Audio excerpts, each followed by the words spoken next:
As we eagerly anticipate the final total solar eclipse in the United States until 2044, we're thrilled to have science photojournalist and cinematographer Babak Tafreshi with us today to start on this journey through the cosmos.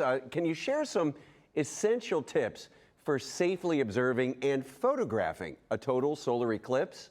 I think millions of people are going to photograph the solar eclipse, but first of all, it's very important that you make some breaks between your imaging and take a look at the sun with your own eyes. During totality, you don't need any solar eclipse glasses. If you're within the path of totality, it's 100% safe to look at the sun during the total solar eclipse. But during the partial phases, to look at it optically directly with your own eyes or through a pair of binocular or telescope, you have to use a solar filter for your camera, or if you're looking with unaided eyes, you have to use a solar eclipse glasses.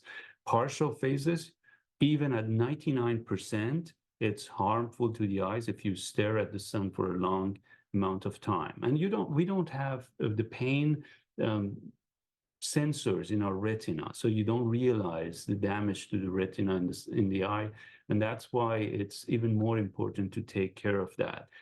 And I would say enjoy some of the things that are only visible to wide-angle views of the camera or your unaided eye, not through a telescope or a telephoto lens, such as appearance of planets. There will be Venus on the right side and Jupiter on the left side of the sun. There is even a passing comet, which we don't know if it becomes visible or not. It's close to Jupiter.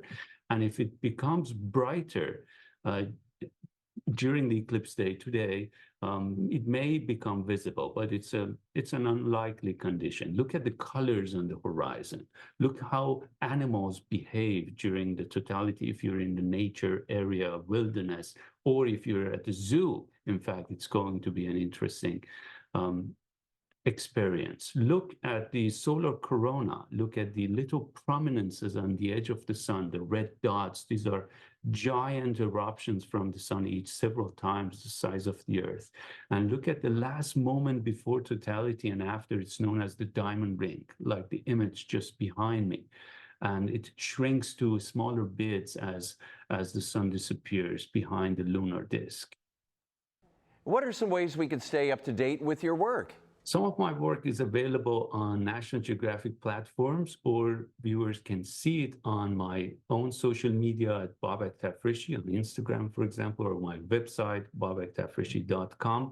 And my current project for National Geographic is called Life at Night, and it's going to document how animals need their natural night environment and how light pollution, the artificial light, is impacting this natural balance, and it's creating a new world, in fact, which animals are not ready for it, or not used to it. And during this eclipse, in fact, I'm doing part of this project to see if bats, for example, are coming out of the cave during a totality, or if birds are reacting something strangely during the total eclipse, because this midday sudden darkness is very unusual to animals. Some perceive it as an approaching storm, and they go back to the safety, to their nests and shelters.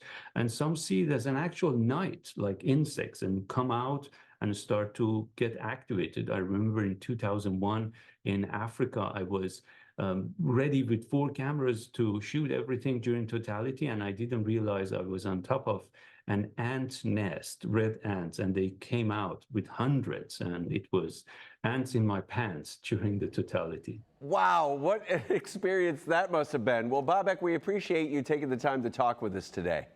Thank you. And you can also watch the eclipse right here on WCPO 9 from 2 to 4 this afternoon, featuring the expertise of our 9 First Warning weather team, live in totality. Watch us here on air and everywhere you stream.